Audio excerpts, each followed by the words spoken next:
अस्सलाम वालेकुम दोस्तों।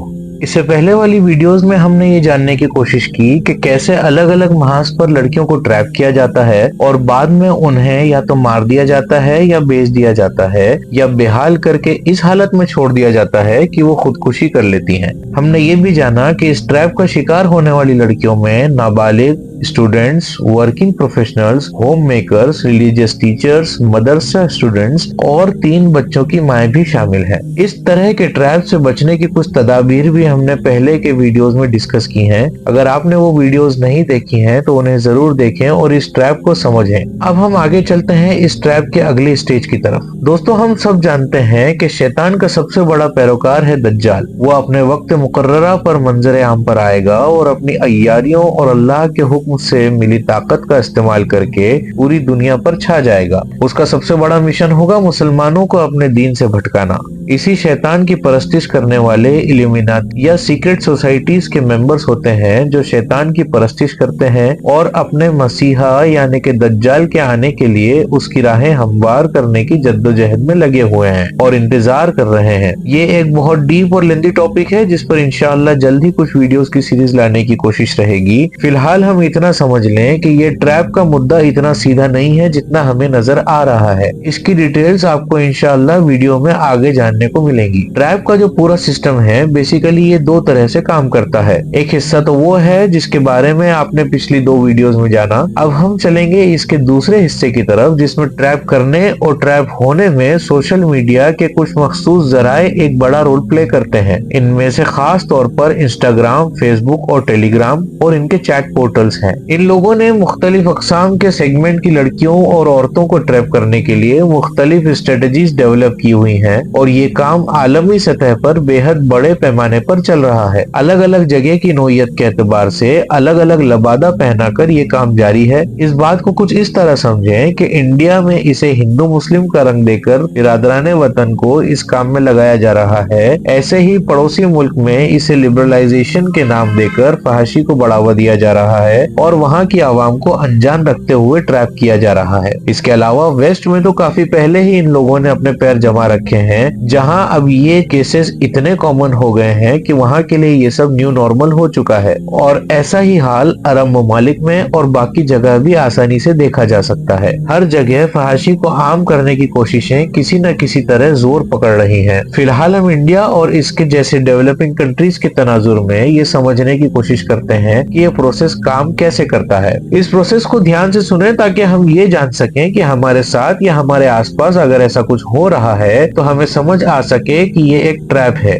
जैसे कि हमने ऊपर ये जाना कि अलग अलग टारगेट्स को ट्रैप करने के लिए अलग अलग स्ट्रेटजीज अपनाई जाती हैं और इन स्ट्रेटजीज और प्लानिंग्स का सक्सेस रेट बहुत हाई है। अलग अलग बैकग्राउंड की बच्चियां या लेडीज जब इंस्टाग्राम, फेसबुक या टेलीग्राम ज्वाइन करती हैं तो इनका मकसद सिर्फ इंफॉर्मेशन हासिल करना होता है। कोई पढ़ाई के लिए, कोई अपने काम के सिलसिले से या कोई अपने कलीग से कनेक्ट करने के लिए यहाँ पर ज्वाइन होता है। हम ये भी जानते हैं कि इन सोशल मीडिया प्लेटफॉर्म्स का एल्गोरिथम इस तरह काम करता है कि जिन चीजों के बारे में आप बात करते हैं या सर्च करते हैं ये आपको उसी तरह का कंटेंट और एड्स शो करता है। लेकिन इसके साथ ये भी एक सच्चाई है कि स्पेशली इंस्टाग्राम के एल्गोरिथम को इस तरह डिजाइन किया गया है कि आपके सर्च कंटेंट के साथ साथ ये धीरे धीरे फहश कंटेंट भी आपको शो करता है। आप भले ही ऐसी पोस्ट को रेस्ट्रिक्ट कर दें लेकिन फिर भी वो धीरे धीरे आपको कुछ न कुछ कंटेंट अलग अलग टैगलाइन या इमेजेस के साथ शो करता ही रहता है। अब आप ये सोचें कि जब कोई नई उम्र की लड़की ऐसे कंटेंट बार बार देखेगी तो क्या वो अपने आप को होल्ड कर सकती है, स्पेशली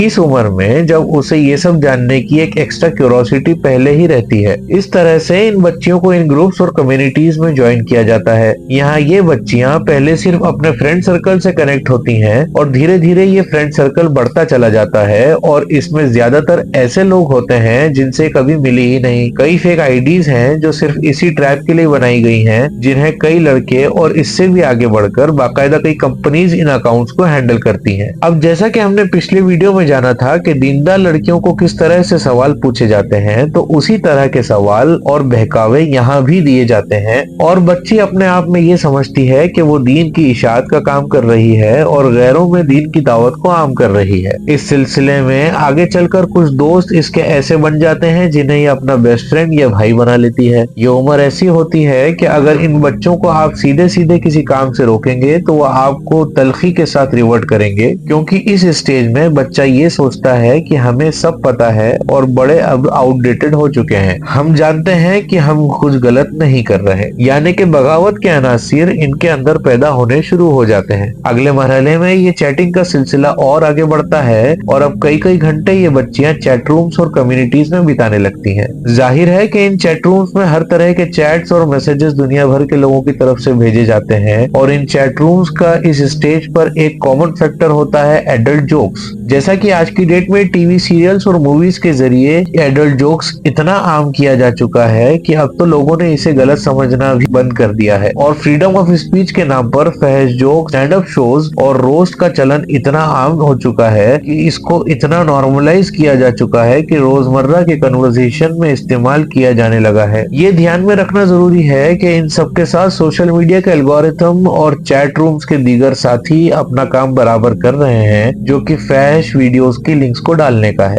अब आप इस सबके साथ समझने की कोशिश करें कि एक तरफ आपको एडल्ट जोक सुनाए जा रहे हैं, दूसरी तरफ आपको कई फहश लिंक्स भेजी जा रही हैं और तीसरी तरफ आपका फ्रेंड सर्कल भी बड़ा किया जा रहा है, जिससे आपका गैरों से इंटरेक्शन बढ़ता जा रहा है। जब इतने सारे अटैक्स एक साथ एक बच्ची पर होंगे तो जाहिर सी बात है कि बच्ची तो क्या, बड़ा समझदार भी अपना काबू खो देता है और इस तरह से अब बच्ची को धीरे धीरे इन वीडियोस में इंटरेस्ट आने लगता है। अब वो अकेले में इन वीडियोस को देखना शुरू कर देती है। जाहिर है कि ऐसी फहाशी उस बच्ची के फिजिकल डिजायर्स को ट्रिगर करती है और इन डिजायर्स को पूरा करने के लिए वो जानती है कि उसे किस रास्ते को अपनाना है, क्योंकि उसके उन्हीं चैट रूम्स की बदौलत उसने ये चीजें पहले से देखी हुई हैं और उन एडल्ट ग्रुप के बारे में पहले भी उसे पता भी है। अब यहाँ से शुरू होती है उस बच्ची की एक नई और दोहरी जिंदगी। वही चैट रूम्स वाले बेस्ट फ्रेंड्स और भाइयों के साथ अब वो फहश चैट्स शुरू करती है और फहश वीडियोस के लिंक्स इनके बीच एक्सचेंज होना शुरू होती हैं।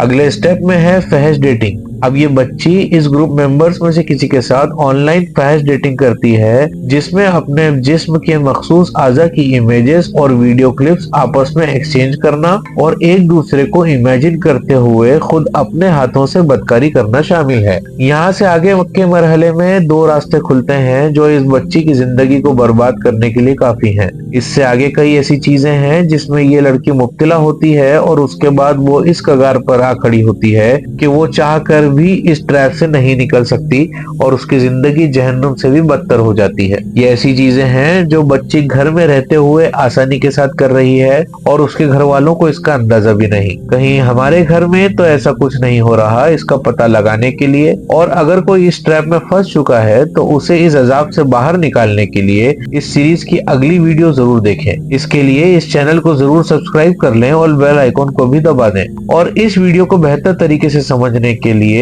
इसके पहले की दो वीडियोस जरूर देखें। इस वीडियो के डिस्क्रिप्शन में भी उन वीडियोस की लिंक मिल जाएंगी। जल्द मिलेंगे आपसे इस वीडियो के अगले पार्ट में। तब तक के लिए अपना ख्याल रखें और हमारी टीम को अपनी खास दुआओं में जरूर याद रखें। जज़ाकल्लाह खैर। अल्लाह हाफिज।